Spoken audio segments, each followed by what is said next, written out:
And it just feels like there's something fundamentally going wrong between the Yeah, I have a few thoughts about this as a primary school teacher.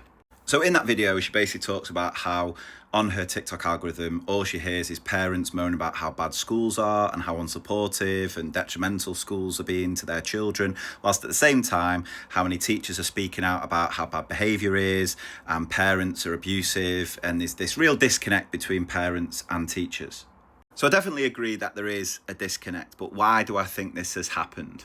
So one of the reasons for this disconnect is I think at this period of time now, we are really seeing the true impact of austerity measures from well over a decade ago. The safety net that was there to support families has been ripped to shreds. It's disappeared. Sure Start centres that were a lifeline for so many families have gone. Social care is stretched beyond belief. And getting any sort of support around SEND or with things like CAMS involves an impossibly long waiting list. And so you've got a lot of families with nowhere to go, no one to speak to, no one to go to for support, apart from the one place that will always have its doors open, which is a school. We're family support hubs, we're social workers, we're counsellors, without any extra support or funding to carry out those roles. And so that does change the dynamic and changes the expectations put on schools. And ultimately, when families are facing the hardships of the current cost of living crisis, you are always looking for someone to blame, and you're looking for someone in a position of authority to blame. And the only people accessible to put that blame onto can be schools and teachers. And you can almost argue that the education system now can be seen as almost like a customer service model, like it's a service to be consumed, which can create a mentality that the customer is always right, which isn't right. It doesn't work like that. Education is a collaborative partnership. It's not a transaction. And on that collaborative point, I think as parents and teachers, we have so much more in common than what divides us. Yes, we can have disagreements about what we consider is best practice, but every teacher wants one thing and one thing only, and that is the best possible education for every child we teach. But let me tell you, from a teacher's perspective, we know the system is failing. We are going above and beyond with our remit, but sometimes even that is not enough.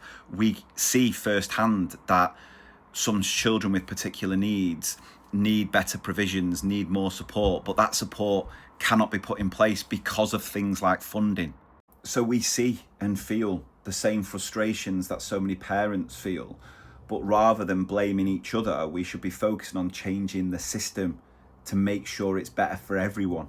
And I genuinely think social media is one of the biggest things to fuel that disconnect and divide between parents and schools. Because what you've got to understand with social media is it's not there to necessarily help you or entertain you. It's there to keep you on social media.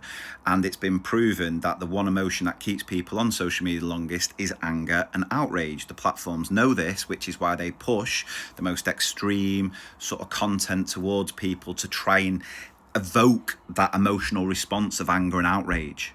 And we know this can quickly create an echo chamber where one person with one bad experience of something that's happened at a school can be amplified and quickly presented as the norm. I mean, you only have to engage with one video where someone may be talking negatively about a school, and that can quickly trigger the algorithm to show you more of it, meaning that you've got a constant feed now of nothing but schools are just completely failing our children type content, which then makes you have this mindset of thinking that that's what schools are about, and you're seeking it yourself. You're looking for ways in which the school's failing your children, and you're only seeing one side and not the full picture of what's actually happening in schools. So they're just a few ideas and reasons from a teacher's and parents' perspective. I'd tick both of those boxes, and I'd love to then talk about what I think are the solutions to improve it. But that is where I am struggling a little bit, because I genuinely think without drastic change to our education system, I think that disconnect is just going to continue to get worse, I'm afraid, which is a real shame, because ultimately, to get the best possible education for our children, teachers and parents and schools need to be on the same page. And like I say, we have so much more in common than what divides us, but because of the algorithms of social media, they are there to disconnect us more than actually connect us, which is a real shame.